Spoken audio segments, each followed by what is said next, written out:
You are now listening to the Artist King Podcast. Welcome to the Artist King Podcast. I'm your host, DTM. Artist King is a nonprofit organization committed to empowering artists and entrepreneurs through education, community, coaching, and connections. The Artist King website features classes, workshops, art exhibits, and podcasts. Artist King recognizes that art is everywhere and the artist is indispensable. In this podcast, we will hear the complete panel discussion as various important lessons and experiences are shared, plus questions from the audience are answered.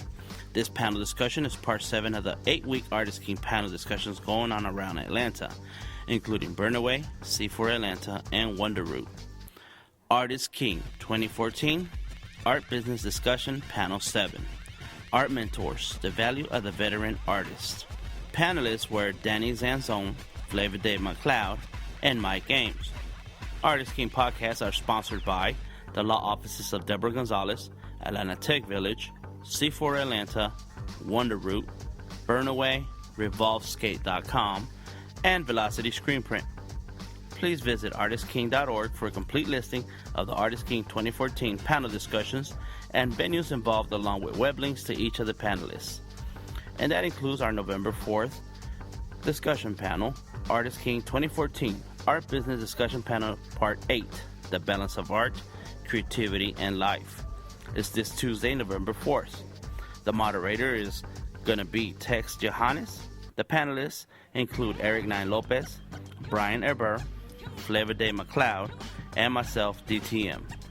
Doors open at 6:30. The panel discussion starts at 7 p.m. and networking continues at 8:30. We will be at WonderRoot, 982 Memorial Drive, Atlanta, Georgia, 30316.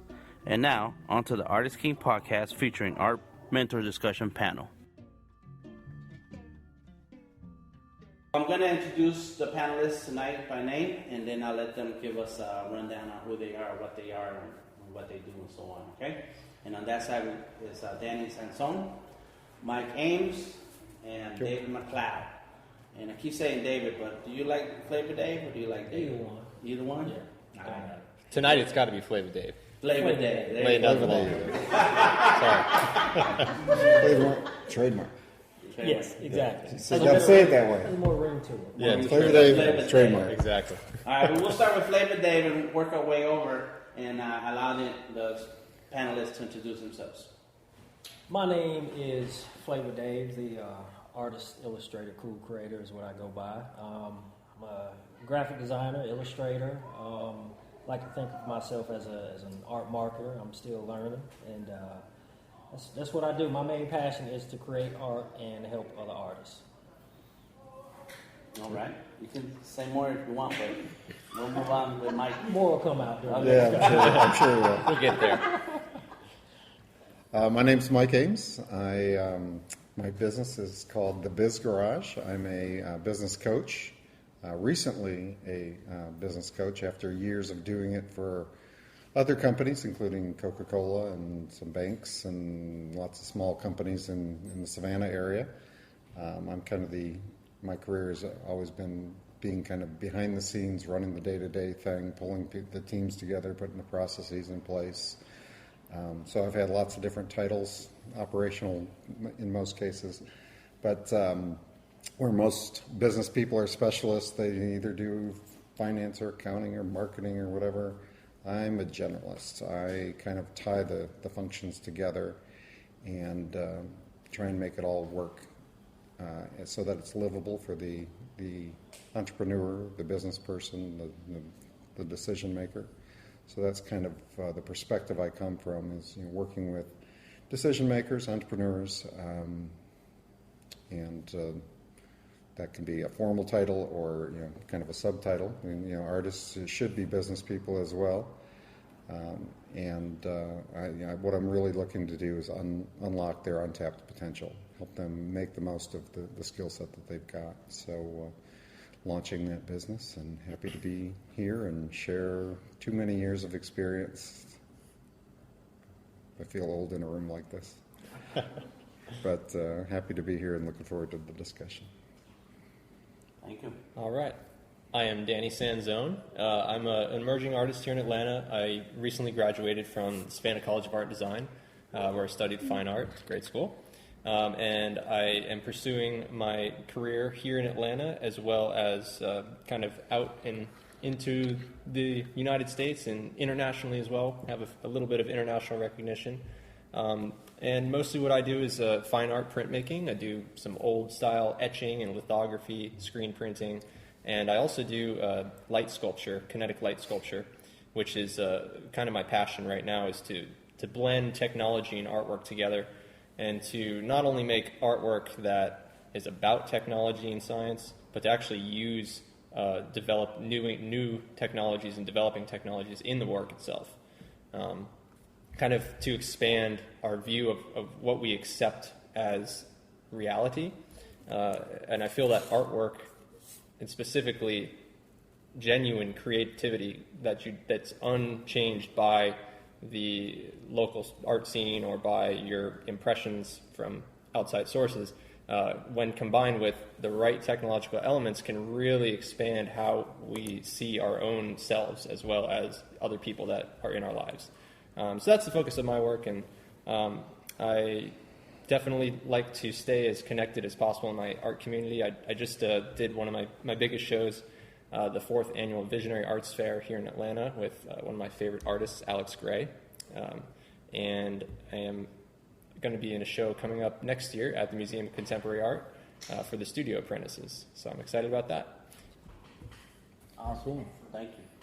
So I have a quick question. I was going to ask first, what is Art Mentor and what's a business coach? But you kind of touched on it a little bit. So if you want to say more, and then have Danny and then Flavor Dave answer.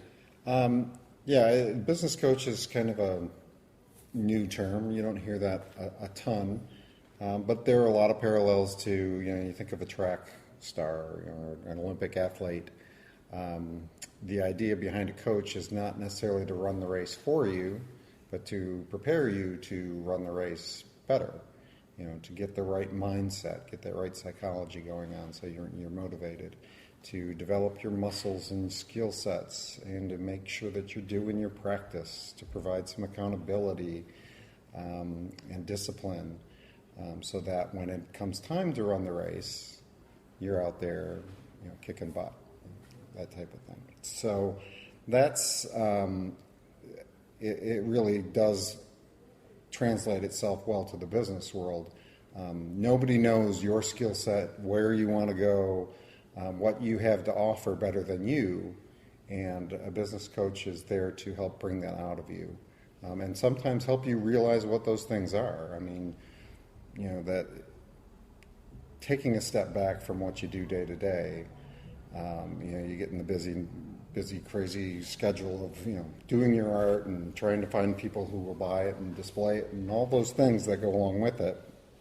It's important to take a step back once in a while and think about, what am I really trying to go after? What is it that I want?